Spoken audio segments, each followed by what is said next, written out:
नमस्कार, स्वागत है आपका ओमान न्यूज हिंदी में एक बार फिर से। ओमान में ओमिक्रॉन के खतरे को देखते हुए सुप्रीम कमेटी ने ये निर्देश दिए हैं कि सल्तनत में जल्द से जल्द बूस्टर खुराक लोगों को लगाया जाए। और आपको पता होगा कि ओमान में बूस्टर खुराक लगाने का जो समय अंतराल था वो निर्धारित किया गया था 6 महीने। यदि आपने वैक्सीन आज लगवाया है तो आज से 6 महीने बाद आप बूस्टर खुराक लगवा सकते थे। लेकिन ओमिक्रॉन के संक्रमण को देखते हुए सुप्रीम कमेटी ने स्वास्थ्य मंत्रालय को ये निर्देश दिए हैं कि इस समय अवधि को सीधे सीधे आप आधा कर दीजिए, यानी कि अब सल्तनत में बूस्टर खुराक लगवाने की जो समय अवधि है वो केवल 3 महीने है। यानी कि आपने आज वैक्सीन कंप्लीट लगवा लिया है तो आज से 3 महीने बाद अपना बूस्टर खुराक आप लगवा सकते हैं। और मंत्रालय ने सभी निवासी एवं प्रवासियों को एक आग्रह किया है कि यदि आपका 3 महीना हो चुका है वैक्सीन लगवाए हुए तो अपना बूस्टर खुराक लगवा लीजिए।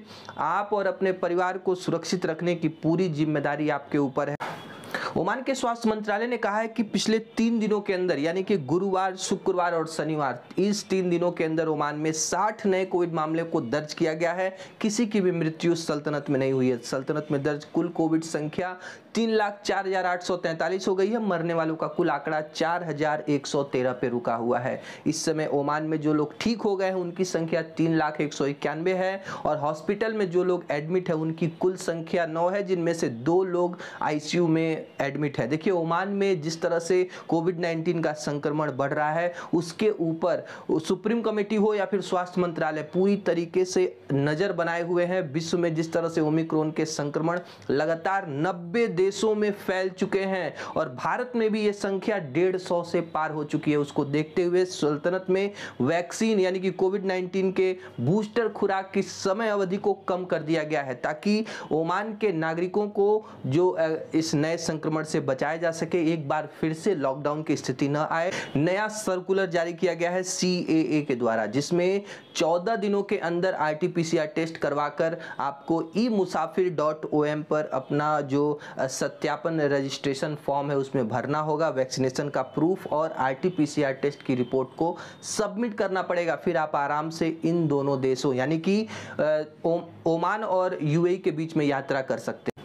ओमान में सुप्रीम कमेटी ने फ्लाइट ऑपरेटरों के लापरवाही को देखते हुए एक नया सर्कुलर जारी किया है, जिसके अंतर्गत फ्लाइट ऑपरेटर ही चेक करेंगे कि जो भी यात्री ओमान आ रहे हैं वो ओमान के नियम और पूरी शर्तों को पूरी तरीके से कंप्लीट किए हैं या नहीं। क्योंकि बहुत सारे ऐसे यात्री ओमान के एयरपोर्ट पर आकर फंस जाते हैं क्योंकि वो डॉक्यूमेंट को अपलोड ही नहीं किए, वो रजिस्ट्रेशन फॉर्म ही नहीं भरे होते हैं। RT-PCR टेस्ट का जो समय अवधि के अंदर ही आपको यात्रा करनी है, तो जब भी आप अपना टेस्ट करवाएं, नाक से अपना जब स्वैप आप परीक्षण के लिए दें, आपका 72 घंटे का जो समय है वहीं से काउंटडाउन शुरू हो जाता है। यानी कि इसके 72 घंटे के अंदर आपको टेस्ट का रिपोर्ट लेकर के फ्लाइट में बोर्ड कर जाना है ताकि किसी भी प्रकार की दिक्कत आपको एयरपोर्ट पे ना हो। और यदि आपने वैक्सीन नहीं लगवाया है तो RT-PCR टेस्ट सारे रूल वही रहेंगे आपका जो भी है। लेकिन जो ओमान पहुंचने के बाद 7 दिनों का इंस्टीट्यूशन क्वारंटीन की बुकिंग, कंफर्म बुकिंग आपको करवा लेना है, उसके बाद ही आप ओमान आ पाएंगे।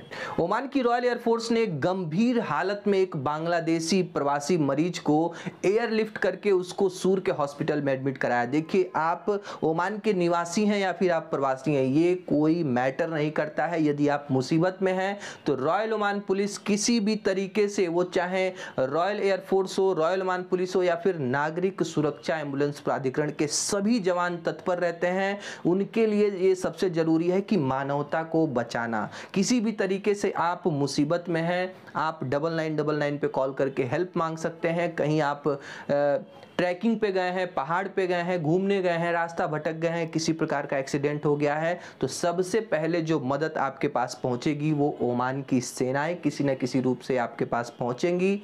रॉयल ओमान पुलिस ने 4 लोगों को गिरफ्तार किया है। जी हां, ओमान में फर्जी पुलिस वालों की ड्रेस में ये लोग रेडी हो जाते थे और भोले भाले प्रवासियों को जबरदस्ती से उनकी सिविल आईडी, उनके पास जितने भी पैसे होते थे उनको जबरदस्ती ये लोग छीन लेते थे और प्रवासियों को लगता था कि ये लोग पुलिस के जवान हैं। लेकिन जब एक प्रवासी ने इनकी कंप्लेन की तो रॉयल ओमान पुलिस पूरी तरीके से हरकत में आ गई और जब जांच विभाग ने इसकी जांच की तो पाया कि ये चारों नकली पुलिस वाले बनकर लोगों को जबरदस्ती धमकाकर उनसे पैसे लूटते हैं और इन चारों लोगों को गिरफ्तार कर लिया गया और इनके ऊपर कानूनी कार्रवाई की जा रही है। ओमान में राष्ट्रीय अंग प्रत्यारोपण कार्यक्रम के तहत अब तक 300 से ज्यादा लोगों के जो अंग है वो प्रत्यारोपित किए जा चुके हैं सर्जरी के माध्यम से। रॉयल अस्पताल के अनुसार लगभग 323 लोगों की सर्जरी हो चुकी है, जिसमें 310 लोगों के गुर्दे को प्रत्यारोपित किया गया है और लगभग 13 यकृत प्रत्यारोपित किए गए हैं। पूरी तरीके से